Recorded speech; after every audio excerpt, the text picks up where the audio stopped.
Hello everyone, welcome to my channel. I appreciate your time. Today I'm going to be going over some mistakes that beginners tend to make when first working with watercolor. They were mistakes I certainly made when I first started using the medium.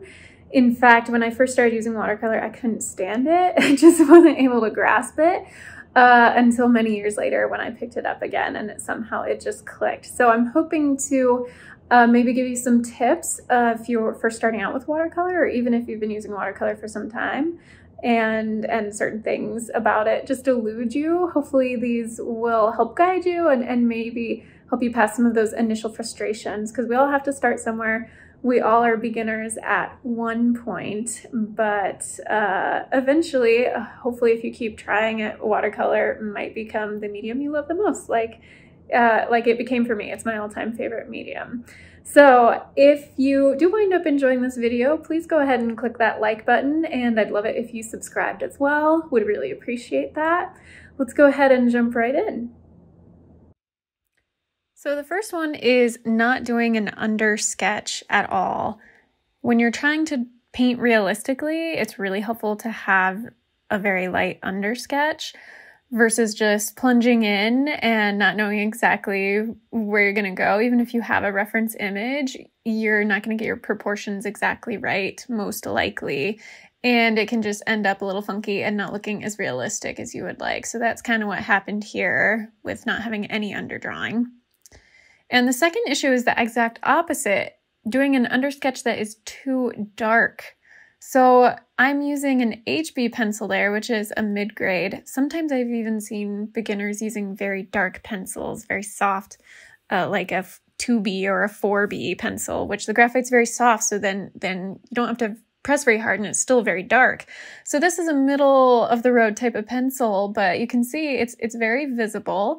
And ultimately when you wind up painting over that with watercolor, if it's too dark, certain areas where it's very light watercolor, the pencil will show through. So the fix is to make a very light under sketch. You can see the difference between the darker one and this really light one.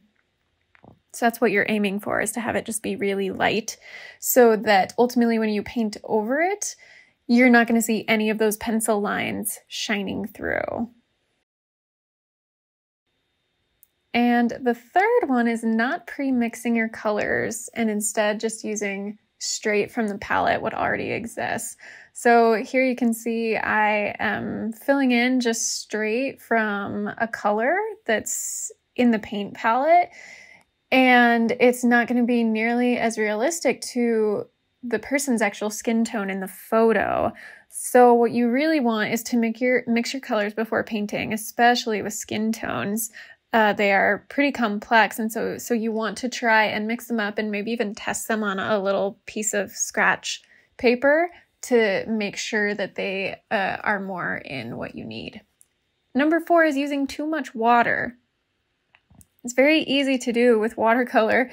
You dip your brush in the water, dip it in the paint, and then you put on your page and it's just too much. You can see all that water just kind of sitting there, and you try to spread it around and it just makes a little bit of a mess and all the colors flow into each other.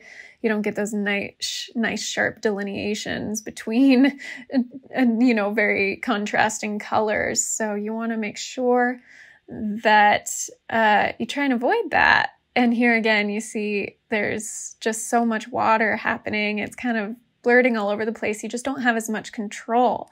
So the fix is to make sure you blot excess water or paint on a towel, whether you use a paper towel. I like to use old towels, less waste and things to throw away. But here, there are several times, you'll see it in a moment, where I take my hand out of the frame.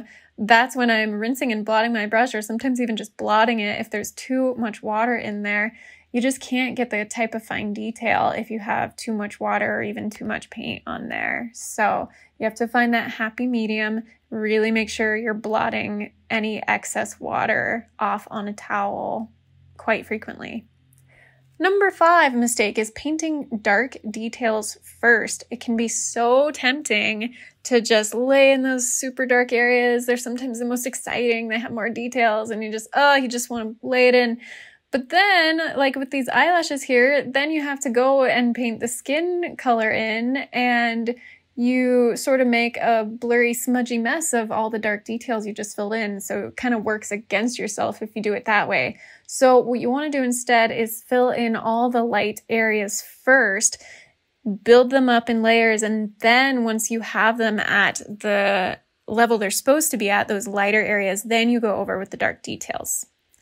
Number 6 is overworking the paint or being aggressive with the brush.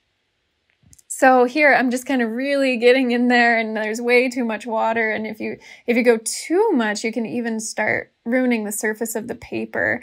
So you want to try avoid doing that, and then just like going over with your brush over and over and over in a more aggressive motion. The fix is to lay down colors smoothly and evenly and just lightly. I know my brush is working fairly quickly there, but I'm being very light and gentle. Number 7 is not waiting for paint to dry between adding layers. This can be a huge mistake. So right here, I have some very wet paint for the black, and I'm going in with even more very wet paint, and it's all just blurring together. So I almost lost my pupil there in the eye. So it just muddies things and makes them flow together too much. And if you don't stop and wait for certain areas to dry before adding more paint over the top or painting right next to it, it's going to cause some issues. So what you want to do is allow one layer of paint to completely dry before adding another layer until you build up all the way to this point. You start out super light, let all your layers dry in between, and keep building up. Number 8 is rushing, and that kind of really has to do with the last one as well. If you're not letting your layers dry, you're probably rushing.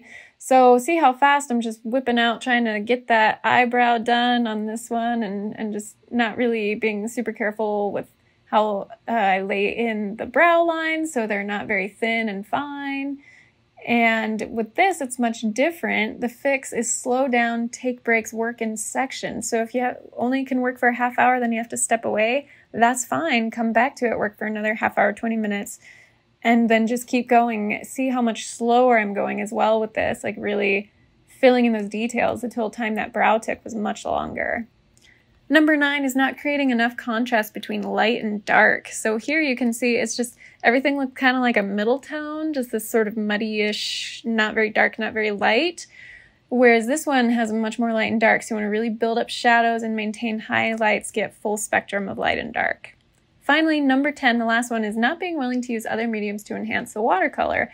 I used to do that all the time when I first started. I was like, I want to use only watercolor and nothing else, but I've really gotten more flexible, and I've started to introduce other mediums with the watercolor. So right here I'm using some gouache paint for highlights. You can also use colored pencil and ink and things like that.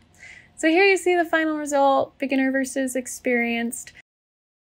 Be kind to yourself, be kind to others. I hope life brings you many blessings. I'll see you in the next one.